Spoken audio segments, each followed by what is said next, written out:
Hi everybody, Dan Illman, Matt Bernier for Weekend Wrap, taking a look back at last Sunday's Queen's Plate, the first jewel of the Canadian Triple Crown at 1.25 miles over the Tapeta surface at Woodbine. They break from the gate. Keep an eye on the number 5, Inflexibility. This is a horse that gets bumped around a little bit at the start, and right here is going to get the sandwich. Yeah, unfortunately, she's had a little bit of issue in each of her past 2 starts, this race and then as well as in the Woodbine Oaks.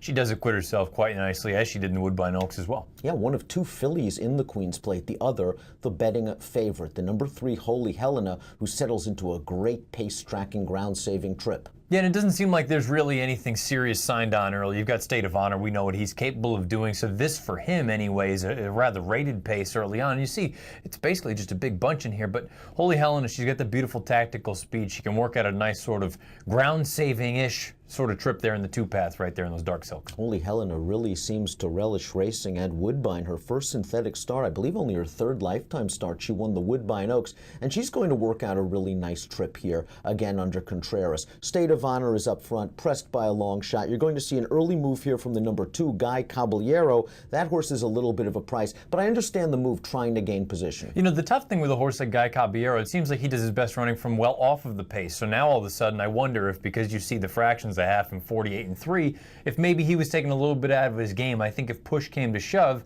they would have liked to come and make one run. Channel Maker, the number 1, going out for trainer Bill Mott, on the outside right now, trying to get into the race. Lost a little bit of position early, but is forced wide at this point. I have to be honest, I expected him to be where Guy Caballero was, a little bit closer to the pace, and I wonder, again, this is a horse we weren't entirely sure how far he wanted to go. I wonder if that kind of did him in, that wide trip coming from the back. And while he had to lose ground going 5 wide at that point, just watch Holy Helena drafting in beautifully behind the pace setters, not a straw in her path as she angles 3 wide, and now she's going to get the jump on Holy Helena. Yeah, no, I mean, she just goes on with it. She's much the best in here, and that's all you can say. You see Tizislam's going to come with a little bit of a late lead change, but really, he'd been all out for a good quarter mile minimum. Holy Helena is just opening up now at will.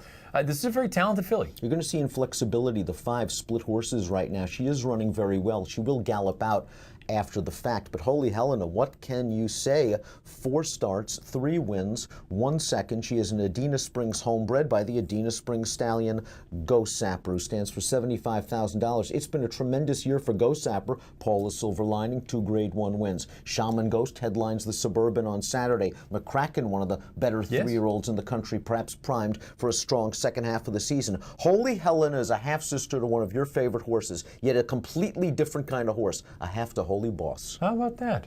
Holy Boss, my little sprinting son. He was one of my... look, when he was right, he was very, very talented. And the fact that she's got a little bit of speed, she's got the stamina, obviously. The interesting thing now is going to be to find out where they decide to go with her, because most of her big damage has happened on synthetic. So I'm not suggesting she can't run on dirt, but now the bigger prizes here in the States, they're on dirt. She has one on dirt. Now, obviously, the temptation would be the Prince of Wales is on dirt. That's the 2nd jewel of the Canadian Triple Crown. But Jimmy Jerkins, after the race, said, perhaps the key is this. We've won at 1.25 miles. The Alabama's the big race in my backyard in New York at 1.25 miles. And it looks like right now, the Alabama on August the 19th is where Holy Helen is headed. I think she should. I think it'll be a really interesting spot. And again, for as up and down as our 3-year-old boys have been, the 3-year-old girls, we've got a lot of quality in there. It's a deep, deep division. You've got Abel Tasman. Maybe we get one of the other Southern California horses that come back, whether it's a Unique Bella or a Paradise Woods who's back on the tab. And then you add this filly to the mix. I mean, there's a lot to like with the 3-year-old fillies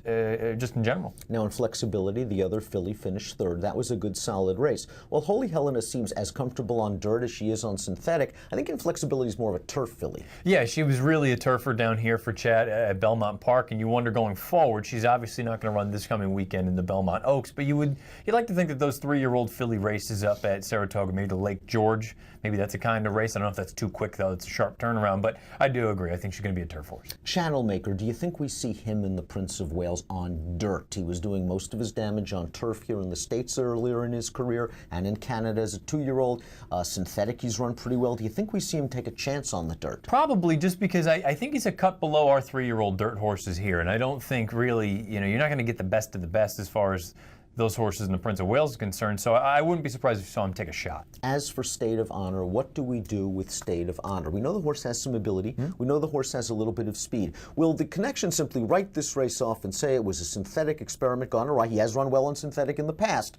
He's better on dirt, perhaps they might argue. They go on to the Prince of Wales there, or do you think maybe it's a cutback in distance he needs? I pray it's a cutback because I think this is a really nice horse. I think there's talent here. It's just he's been going much too far, and we've seen so often that, you know, these horses, they can all of a sudden look like they're a little bit, you know, subpar or a notch below, but it's just because they've been doing things that they don't want to do. I think this has been a one-turn horse all along.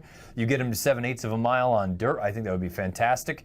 I don't know if you just wait for the King's Bishop or now the Allen Jerkins, or if you decide to get a race in there in the meantime. You mentioned the late lead change with Tizza Slam, who finished second in here, but I thought all in all, it was a good step forward for this horse who acts like the distance will be his friend. And I wonder if a race like the third jewel of the Canadian Triple Crown, the Breeders' Stakes at 1.5 miles on turf, maybe that'll suit him. Yeah, maybe he's just a true stayer because I think that sort of, he showed a little bit of ability as a 2-year-old, and I think his form was dirty coming into this race as a 3-year-old, but he just seems like a grinder. I don't think he's quite of the best of his generation, even up in Canada, but I think maybe 1.5 miles we talk about a distance, the great equalizer. 96 Beyer speed figure for Holy Helena. She wins the first jewel of the Canadians Triple Crown, the $1 million Queen's Plate. On to Saratoga, so it appears, for the Alabama at 1.25 miles on dirt on August 19th.